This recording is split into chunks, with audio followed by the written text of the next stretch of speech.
Peace and blessings, love and light, much balance, true divinity. So, as of lately, I've been noticing some things energy wise that has been taking place. I'm noticing there's been a change in awareness with some, and that there's also been an uncertainty, a very unsure feeling about consciousness and awareness and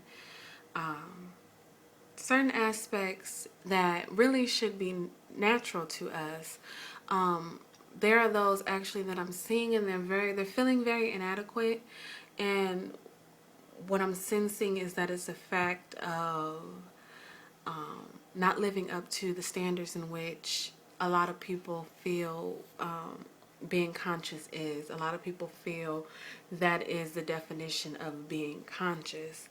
I think they feel as though they're supposed to have some type of being over them, watching them, and that they're in communication with constantly, or they're supposed to have this brilliant, bright glow about them, and all these sci-fi things that are not really common to this third dimension.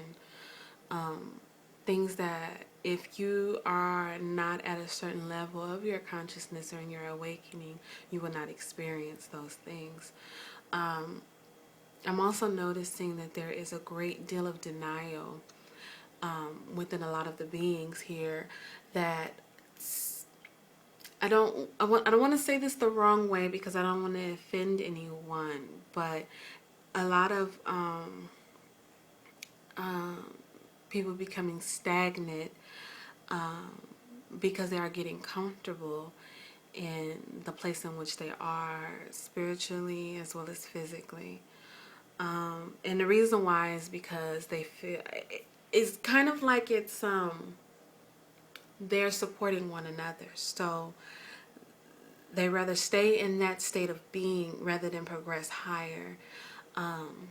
It's sufficing them. They are in that comfort zone, which in my eyes is the box. And I, from one, prefer to get out of the box, to break free from that bondage. It really is bondage, and it's binding you in that one phase in your life when you can actually increase into another. What I'm also seeing is people are getting drawn into their own comprehending of things that are fitting into their agenda, that is fitting into their liking. And these are the things that they are addressing. These are the things that they are putting out and teaching to others, when I really hate that it goes on this way, because it affects us a great deal, especially when you have a lot of people who pay close attention to you. It just doesn't become you, and it doesn't feel very well to notice that these are the things that are taking place in this day and time, when it's very critical and crucial for us to understand our place, our being, who we are, what we are, and what it is that we need to do here. We all have a purpose, and our purpose is very important. It must be fulfilled in our lifetimes, or else we will continue to come back to fulfill that purpose. And our goals ultimately is to ascend. Our goal is to progress past this dimension, to break free from these vessels and become something more, something greater, on a higher plane. And it seems that there are those who are becoming very comfortable in the beings that they are. I'm seeing those who have decided to focus on the world matters, the things that are happening in the news and media. In my eyes, they're not important. Now, the most recent will be the George Zimmerman, Trayvon Martin case, where, anybody can look and notice and see that this is being driven to stir up racial controversy within the beings of this world. Why? Is because the agenda is to take focus off of that which is important in our growth. And many of us have fallen victim to it. And I will admit, I watched quite a bit of the trial, but not for the reasons many other people did. The society that we live in, we know that it's sideways and crooked. So the outcome was not a surprise to me. And it was something that I pretty much already knew would happen and would take place. Now, my reasoning for watching was because I have I have this thing about law, family law, and things of that nature, in which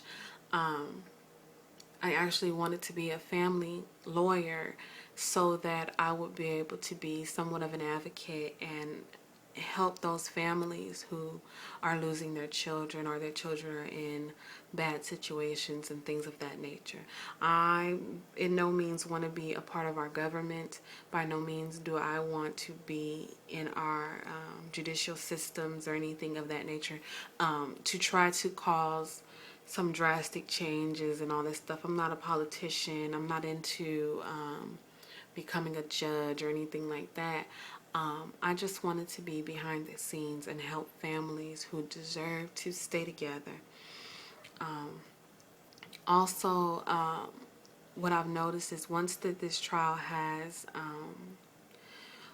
began and completed, I've seen the change in energies that is just, it's very interesting to see how it affected the beings and those who are aware.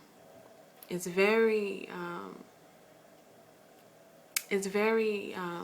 heartbreaking to see that it affected those in the conscious communities in the way that it did when these things happen right outside our doors. These things happen in our communities, in our neighborhoods, continuously, and you allow the things that they put in our faces on the news to affect your being, because it has changed many of those who I know personally, and it's interesting. It took a lot of them off of, well, it took a lot of us off of our focus, and I believe now is a time, it's calling for us to regroup, refocus, to center ourselves and ground ourselves back into the spirituality, connect once again with the cosmos and the universe, and open up and allow the divine feminine once again to be centered and to be brought to the forefront once again, because in focusing on this trial, we once again snap back over to that left brain thinking where logic comes in. You allow anger and your ego to rise up, and not realizing and looking at it as, first off, it could possibly be a test to see exactly where you are in your awakening process. Also, it could have been, it could have been plenty of things. If that is what you're faced with at that moment, remember everything has a purpose and reason.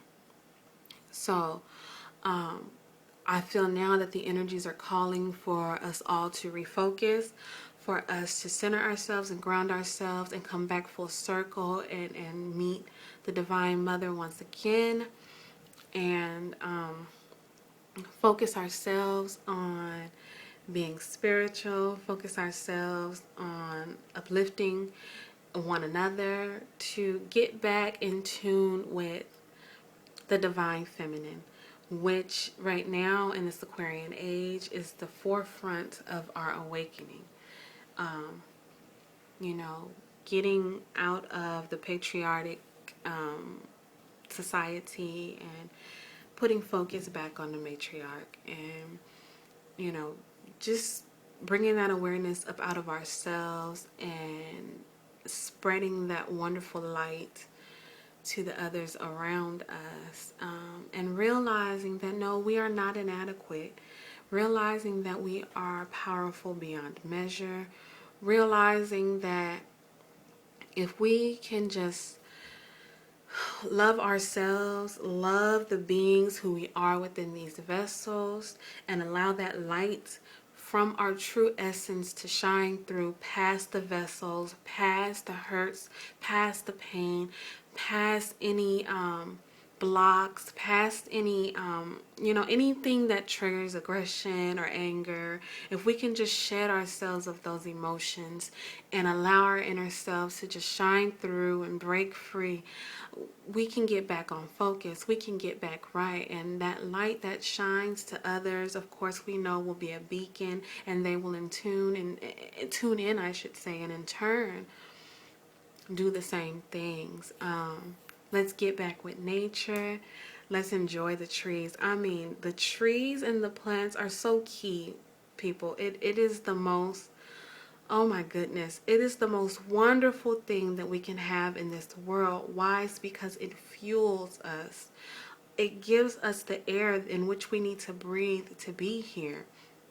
If you do not connect properly with nature, if you don't get back with it, you lose that. You lose that connection that we have. We are all tied into each other. I mean, we have living waters within us that in turn returns back to the earth, and the plants will take in, and then the whole process goes over and over and over again. The air that we breathe out, the trees take in and filter for us. I mean, it's very important, and I don't think people really see it and really understand this whole cycle, this whole circle of existence here, how important it is to remain connected, to stay connected. I mean, we cannot stress this enough. We can't talk about it enough. It's so important, and I really hope that all the beings and all the loved ones, I really hope that you all understand and bring your focus back. Bring your focus back. I see people on Facebook and they begin to post about things that have no purpose, no relevance to anything. No relevance, I mean, to anything. I say this here. Don't give energy to things in which it doesn't deserve your energy. Right now, the energies we should be taking in and putting out are those which help others, that which help yourself, that which takes you out of your lower being and rises you up into your higher self. And I mean, it's just a matter of getting back on focus, getting back on your path if you feel you have strayed from it. What else was there that I wanted to speak about? Oh, we are in a great, great, great day astrologically. There's a Merkaba in the universe, a very, very divine thing that's taking place here. We have planets aligning in triangle formations and pyramid formations, and they are overlapping to form a Merkaba. These are energies that allow us to create and to manifest. These are energies that allow us to focus on our inner selves and bring that within us that we want to be on the surface to bring out. And it opens up the doors of expression and creativity and allows us to connect divinely. So yes, activate your own personal Merkabas. We have them surrounding us. Yes, we do. It has a lot to do with the chakras and the different energy vortexes within us. We have more than 7. We have those that are within us. We have those that are outside of us. We have our auras that we need to maintain and wonderful things to keep us connected to the universe and the cosmos, that electric flow. And the primordial waters in which we must return. The primordial waters that gave birth to us here on this plane. We must return, which goes back to, the balancing of Mayat. But gosh, once you understand and once you see the greatness in all of this as a whole, you will see that right now, this day and the days after this whole week, there are wonderful things coming. And, this Aquarian age has been, so far, has been bringing great things to us, has been showing us wonderful things. It's bringing about a different kind of love. That is unconditional, yes, but it's a love that allows us all to be free and to be who we are, accepting everyone where they are, no conditions, no obligations, just free, unconditional love. And that is what I want to give you. And remember that what you give out is what you in turn receive. So with that, I'm going to say once again, peace and blessings, love and light, much balance to you all. Peace.